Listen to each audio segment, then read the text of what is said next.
নমস্কার, জয়শ্রী গণেশ। আপনাদের প্রত্যেককে জানাই স্বাগতম আজকের বিশেষ পর্বের অনুষ্ঠান। আজকে মূলত আমরা আলোচনা করব মকর রাশির জাতক জাতিকাদের নিয়ে। রবি এবং বৃহস্পতি ট্রানজিট অত্যন্ত উল্লেখযোগ্য একটি ট্রানজিট। আপনারা জানেন যে রবি আপনার অষ্টমপতি যদিও, তবে রবির অবস্থান থাকছে আপনার রাশি সাপেক্ষে রাশির ঠিক ষষ্ঠ ভাবে, অর্থাৎ উপচয় ক্ষেত্রে। কবে থেকে? 15ই জুন থেকে কবে পর্যন্ত? 16ই জুলাই পর্যন্ত। তাহলে এই যে সময়কাল, এখানে আমরা কি দেখতে পারবো?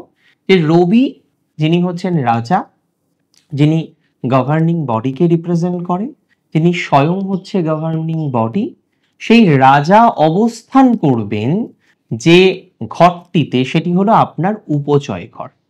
সেখানে একা থাকছেন না, তিনি সঙ্গে থাকছেন দেবগুরু বৃহস্পতি।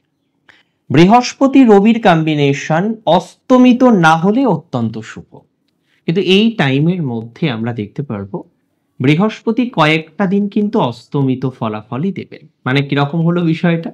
বিষয়টা এরকম হলো যে বৃহস্পতি দিন 8 একটা মাসের মধ্যে দিন 8 হয়তো ভালো ফল দিতে পারবেন না, বাকি সময় পজিটিভ ফলাফল আসবে। সান ইজ আওয়ার সোল, রবি হচ্ছেন আত্মা, রবি হচ্ছে গভর্নিং বডি। প্রথমেই আমি বলি, মকরের যাদের চাকরি ক্ষেত্রে গভর্নিং বডির সাথে সম্পর্ক ভালো নয়, মকরের যাদের চাকরি ক্ষেত্রে গভর্নিং বডির সাথে সম্পর্ক মাঝে মাঝেই যে কোনো কারণেই হোক না কেন খারাপ হয়ে যায়, তাদের পজিটিভিটির মাত্রা কিন্তু বাড়তে চলছে। মকর রাশির জাতক জাতিকাদের পজিটিভিটির মাত্রাটা বাড়বে গভর্নিং বডির সাথে, দ্যাটস ফর শিওর। যাদের প্রবলেম আছে এখনো, যারা দেখছেন বারবার নানা রকমের জটিলতা চলে আসে, বারবার নানা রকমের অশান্তির মধ্যে আপনাদের ভুগতে হয়, আপনাদের পড়তে হয়, তাদের আমি খুব দায়িত্ব নিয়ে বলতে পারি পজিটিভিটির মাত্রাটা বাড়বে। অফিস আদালতের ক্ষেত্রে ভালো প্রভাব পাবেন মকর। বহু মকর রাশির জাতক জাতিকারা রয়েছেন যাদের অফিসিয়াল ক্ষেত্রটা ভালো না। বস, ইমিডিয়েট বস, আপনার উপরের কোনো আধিকারিক, তিনি আপনার সাথে রাফ বিহেভিয়ার করে ফেলেন। তো এরকম সিচুয়েশনে বহু মকর আছেন যাদের আধিকারিক থেকে সমস্যা, আধিকারিকের বিহেভিয়ারকে কেন্দ্র করে সমস্যা। তো আধিকারিককে নিয়ে যাদের প্রবলেম, আধিকারিকের বিহেভিয়ার নিয়ে যাদের প্রবলেম, যারা বারবার ফেস করছেন যে একটা কনস্পিরেসির জায়গা আসছে, বারবার বিভিন্ন রকম কনস্পিরেসির মধ্যে আপনাকে পড়তে হচ্ছে, মকরের ইমপ্রুভমেন্ট হবে। যে সমস্ত মকর চাকরির পরীক্ষা দিয়ে যাচ্ছেন কনস্ট্যান্টলি, অলরেডি হয়তো বিভিন্ন চাকরির পরীক্ষায় আপনি উত্তীর্ণ হয়েছে, কিন্তু অ্যাট দ্য লাস্ট তারপরেও আপনি এখনো পর্যন্ত প্রকৃতভাবে একটা চাকরি পাননি। হয়তো অনেক প্যানেলে আপনার নামও পাবলিশ হতে পারে, কিন্তু তারপরেও আমরা কি দেখতে পাচ্ছি যে চাকরি আপনি পাননি। মূল কথা কি? চাকরি আপনি পাননি। যে সমস্ত মকর রাশির জাতক জাতিকাদের এরকম একটা সিচুয়েশন চলছে যে চাকরি পাচ্ছেন না, চাকরি রিলেটেড অশান্তি, চাকরি রিলেটেড ভোগান্তি, চাকরি রিলেটেড ঝামেলা, তাদের প্রসপ্যারিটি বা গ্রোথের জায়গা আমরা দেখতে পারবো। চাকরির ঝামেলা থেকে মুক্তির সময় এসেছে মকর রাশি।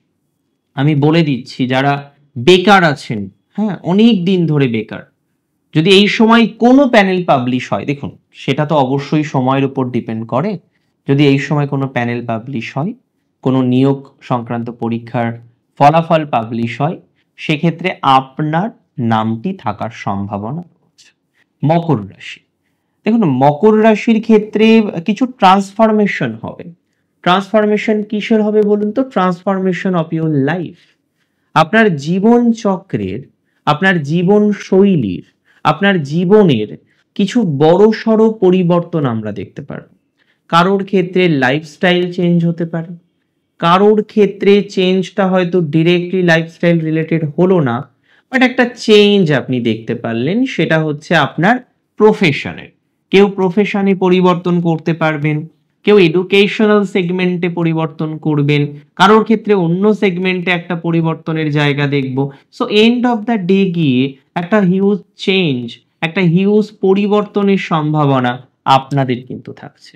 তাই আমি বিশ্বাস করি, কার্যত আমি মনে করি যে সমস্ত জাতক জাতিকারা পরিবর্তনটাকে কামনা করেন তাদের পরিবর্তনের সম্ভাবনা হিউজ পরিমাণে আছে। পরিবর্তন হবে, 100% পরিবর্তনের ভাইবস তৈরি করতে পারবেন। অতিরিক্ত নেগেটিভ ভাবনা চিন্তাটা না করাটাই ভালো। আজকে যে সিচুয়েশনে আছেন কালকে তার থেকে সিচুয়েশনটা অনেকটাই পাল্টাবে, এতটা বিশ্বাস রাখো। যেহেতু দ্বাদশ অষ্টম দুটো ঘরের অধিপতি কানেক্টেড, দেখুন এই ট্রানজিট কিন্তু খুব খারাপ নয়, খুব ভালো নয়, কিন্তু এর মধ্যে অনেকগুলো বিষয় আছে। আমি বলি সেই বিষয়গুলো শুনুন। এখানে দুটো রাজ্য তৈরি হচ্ছে বিপরীতভাবে। অষ্টমপতির ষষ্ঠে থাকার কারণে একটি রাজ্য, আর দ্বাদশপতির ষষ্ঠে থাকার কারণে আরো একটি রাজ্য।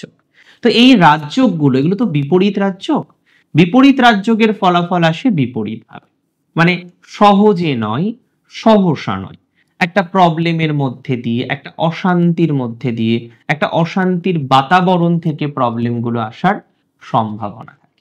তাহলে যে সমস্ত জাতক জাতিকারা একটা অশান্তির বাতাবরণের মধ্যে আছেন, অশান্তির ভাইবসের মধ্যে বারংবার চলে যান, তাদের ইমপ্রুভমেন্ট বা তাদের প্রোগ্রেস আমি দায়িত্ব নিয়ে বলছি আছে।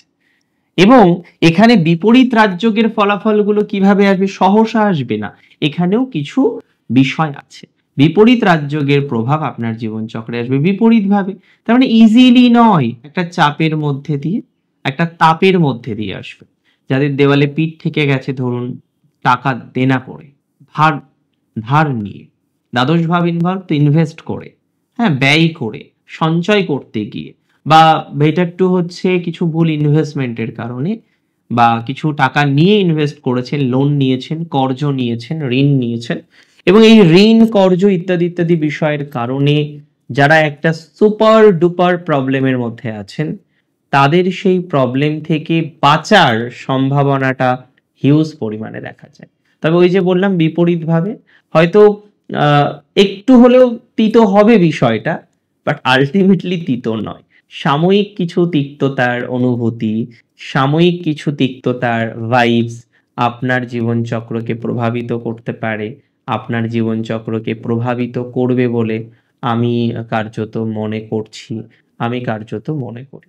দেখুন মকরের যে ট্রানজিট, এই যে ট্রানজিটটা হচ্ছে সোকল্ড, যে ট্রানজিটের প্রভাবটা আমরা মকর রাশির জাতক জাতিকাদের জীবন চক্রে দেখতে পাচ্ছি, এটা এটা খুব স্পেসিফিক একটা ট্রানজিট। এই ট্রানজিটের বিভিন্ন রকম পজিটিভ নেগেটিভ যে ভাইব্রেশন সেটা লক্ষ্য করা যায়, কিন্তু এখনই যেটা খুব গুরুত্বপূর্ণ জায়গা, এটা তো খুব নিশ্চয়, এটা তো একদমই নিশ্চয়তা দেওয়া যেতে পারে যে এক্সট্রিম নেগেটিভ কোনো পর্যায়ক্রম নেই। শুধুমাত্র দুই একটি বিষয়ে সমস্যা আছে, সেই সমস্যাগুলো থেকে বেরিয়ে আসার চেষ্টা করতে হবে, এবং এন্ড অফ দ্য ডে গিয়ে আমরা এই সমস্যাগুলো থেকে বেরিয়ে আসতে পারব। মকরের আরো বলে রাখি, যারা বিদেশে আছেন, অনেকেই মকর রাশির জাতক জাতিকারা বিদেশে থাকেন, সেখানেও আপনার কিছু ঝামেলা অশান্তি হয়েছিল, বিশেষ করে যাওয়ার পর আপনি ঠিকই ছিলেন, ইদানিং কালে মাস ছয়েক 3-4 মাস ধরে অনেকে দেখবেন একটা বিদেশ রিলেটেড বিষয় হিউজ প্রবলেম চলছে, এই ধরনের ম্যাটারগুলিতে সাকসেস আসবে, এবং ম্যারিড লাইফে মকরের যাদের অশান্তি তাদেরও গ্রোথ আসবে। বিশেষ করে অপোনেন্টের অর্থ নিয়ে, মানে আপনার হাজবেন্ড বা ওয়াইফ তার ফাইন্যান্স নিয়ে যারা চিন্তায় আছেন, আপনার হাজবেন্ড বা ওয়াইফ তার ফাইন্যান্স নিয়ে যারা ট্রিমিন্ডাস নেগেটিভিটির মধ্যে থাকেন, হ্যাঁ, ঈশ্বরের অসীম কৃপাতে, তার উপর তো ভরসা রাখতে হবে সবার আগে, তো তার কৃপাতে এই ধরনের অশান্তির বাতাবরণ থেকে, এই ধরনের অশান্তির কার্যত বাতাবরণ থেকে আপনারা রিল্যাক্সেশন পাবেন, আপনারা উন্নতি তৈরি করতে পারবেন, এতটুকু শিওরিটি আমি আপনাদের দিচ্ছি। আর বাকি যেগুলো বললাম সেগুলো একটু স্মরণ রাখুন, একটু প্রপারলি ফলো করুন, দেবগুরুর কৃপা থাকবে বিপরীতভাবে। একটু আধ্যাত্মিক মার্গে থাকা এই সময় ভালো, সম্ভব হলে বৃহস্পতিবার একটু ভেজ আহার করবেন, রবিবারে ভেজ আহার করার কথা আমি সবসময় বলি, সেটাও চেষ্টা করতে পারেন, অন্তত বৃহস্পতিবারটা করুন। প্রত্যেকদিন হয়তো সবার পক্ষে সম্ভব হবে না, অন্তত বৃহস্পতিবারটা করুন। দেবদ্বীজে ভক্তি রাখুন, গুরুজনদের সম্মান করুন। অনেক ভালো থাকুন। জয় শ্রী গণেশ।